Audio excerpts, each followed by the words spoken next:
Hello and welcome back to Enemy Sewing, where sewing meets storytelling and where characters come to life through costume. My name is Anna and this channel is all about sewing, costuming, theater, costume concepts and general tips and tricks around crafting. Today we're going to have a closer look to Athena in Epic the Musical. And this little series is all about adjusting the animatic costume concepts from Epic into an actual stage one, and also the thoughts that we have to put into it in order to cover all the different relationships and interactions and character developments over the whole series. If you didn't see the first videos, I would suggest you watch them first and then come back to Athena. And if you won't, just go with it. So just do as you please. Okay, let's start with Athena. In the last video, I already talked about the technical aspects of the costume and the introduction costume that she has based on her skill set and also on the magical abilities that she has. But there was so much uncovered that I wanted to include in the series, and I wasn't sure if I do it right now or if I do it a little bit later. I decided to do it now and to cover her whole character arc today, and also the relationships she has to Odysseus and to Telemachus. So this will be the main parts. The first one covering Athena's arc, also costume-wise. The second one will be the relation she has to Odysseus, and the third part will be about the relation she has to Telemachus. So, with no further ado, let's start. Athena is one of the characters that appears from the immortal realm the most. She is in the songs Warrior of the Mind, My Goodbye, Little Wolf, We'll Be Fine, God Games, and I Can't Help But Wonder. And we have some of her instrument also in Odysseus, but I just take now where she is singing. So we see in her, she is a really main part of the character arc that we see also from Odysseus, but she also has her own character arc.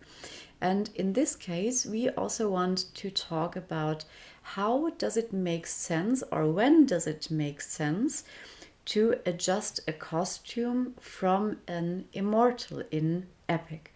Because we see her not only in different moods, we see her also having struggles and having situations where a costume change would be necessary, especially after God Games, when she appears in the last song, but we will get to that. First, we start with the introduction. Athena has two different components. She is on one side the goddess of wisdom, and on the second side the goddess of war. Both need a representation, and I also talked about it in the last video that if she gets into a war-like scenario where she fights, the headband that she usually wears turns into a full helmet. When she is the goddess of wisdom, she is usually shown with her owl headband. So what I concluded for that would be to have especially in situations where both are represented at the same time on stage, having two different actors, one in the present singing and one performing the flashback moment where she is also a little bit more in a fight mood. She has a really archetypical outfit that she is introduced with. She has her headband. She is in some animatics shown with long hair, which is also a little bit of her femininity showing, and in some she is short-haired, where she is a little bit more masculine.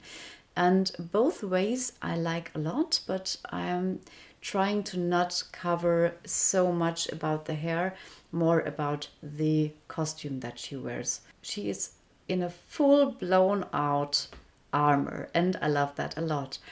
armor on stage, I usually like to do from leather or fake leather, because doing this with fabric is a little bit cheap and you always see it.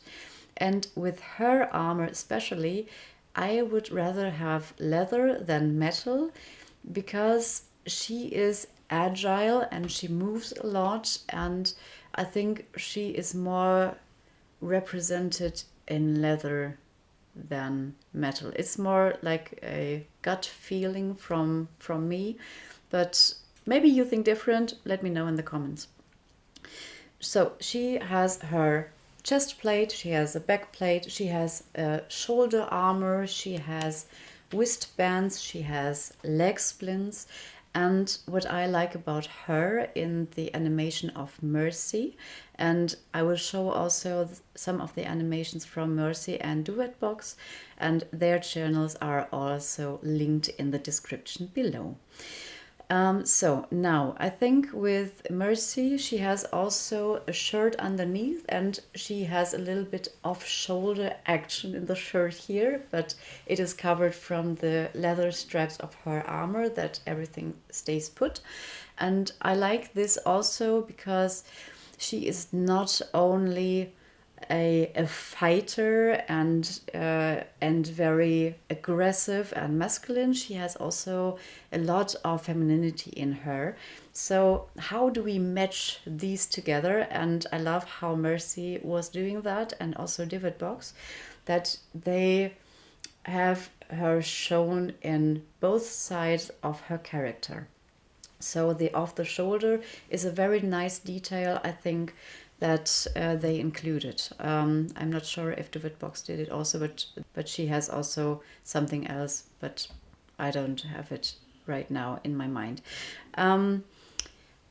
Under that, we see a shorter skirt, and in some animations a longer skirt with a slit. And I liked some of the animatics where she has this Roman-shaped armor skirt, where there are like leather panels on top and going down like a sword, and I like that a lot. But also there we have to think about the cover, and we have some protections for her underneath. In the choreography, I probably wouldn't have her rolling over the floor, so we don't have to cover that. So like a mid-thigh skirt in this Roman leather way would be a nice addition, and this is totally possible to do, and I also like this for her. The longer skirt version is for me a little bit more if she was represented in her wisdom side and her wisdom character. We could also have a shorter skirt when she is in the warlike scenarios, and in the wisdom we have a longer skirt, but I would rather have her with the shorter skirt and just the changes of the cloak with the wings and the change from headband to helmet, that her introduction costume stays mostly the same also later on when she divides between her wisdom and war character. So now let's talk about how her character arcs. Usually we see some of the gods in different moods, and we have to think about what makes sense and when does a costume change make sense. For her, especially after God Games, she is fighting Zeus, so her father and the master of the universe. So for the changing that she has damages in her costumes are necessary to show, and I think this is very great shown also in the last song, where she is represented with the eye and bleeding a little bit. It really racked up.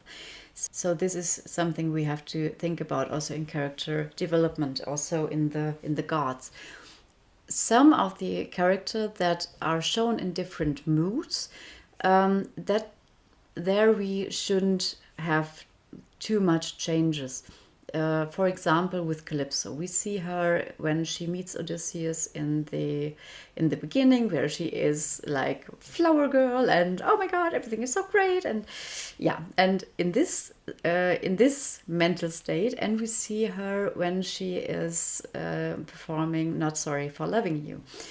There, a costume change wouldn't make sense because it didn't happen something physical to her.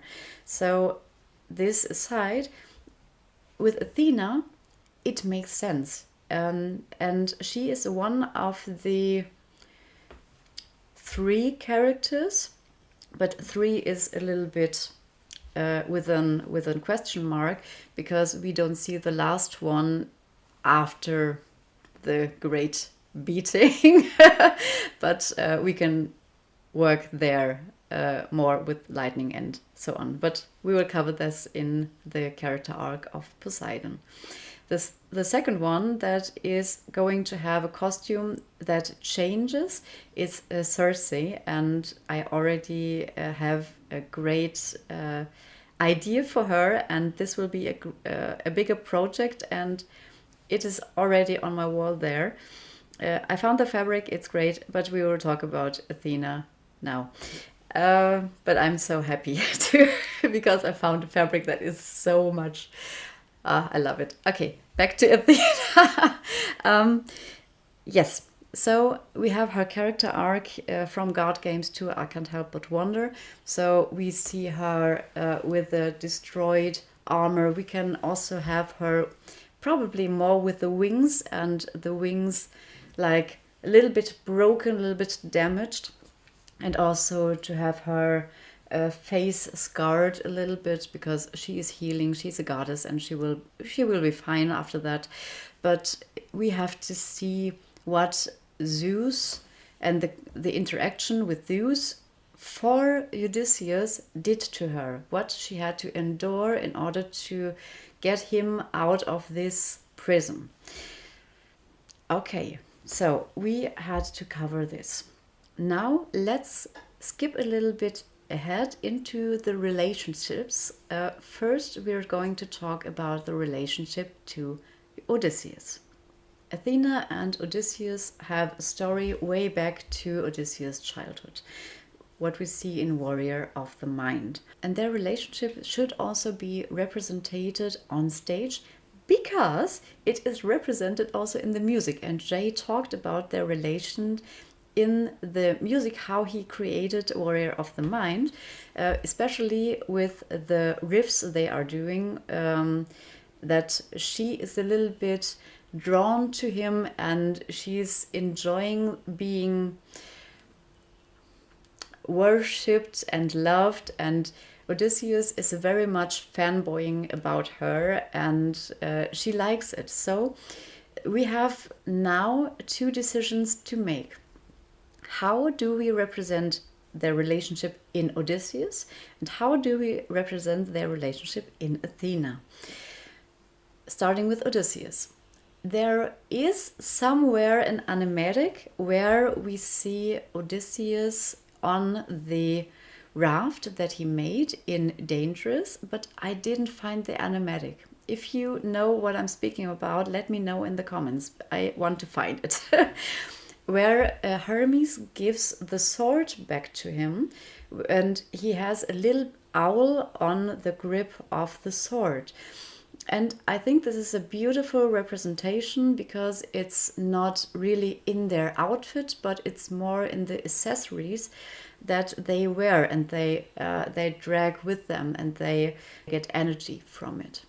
Where do we give this little owl to Odysseus? And I think that in Warrior of the Mind, in the flashback moments where she is growing with him, and he is going to be king of Ithaca, and I think that the little owl is a great representation, and that in some point from the choreography she would give this to him, that he is binding this onto his sword, that we see something is given from her to him.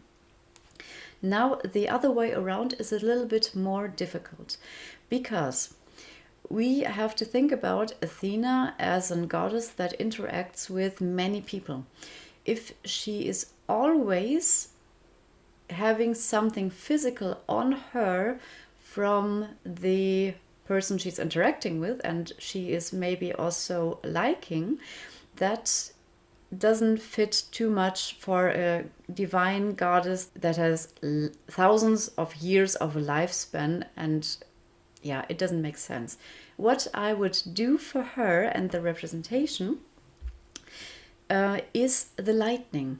We have her always in a very blue color that is very cold and strict, tactical, clear in a sense. And that when she gets to Odysseus, we have her in this blue manner, and that she is represented that way. And as more she develops a relationship to him, that we see the color of purple covered in also the himation of Odysseus coming into this lightning, so that we have a little bit of a mixture between purple and blue, that her colors light a little bit up. So this is the representation I would do in Warrior of the Mind, and this is something I would also change back in my goodbye, so that if she leaves with this straight blue color. When she talks later in We'll Be Fine, then when she references her relationship to Odysseus, that the light is also going a little bit more back to this nostalgic area of her relationship to Odysseus.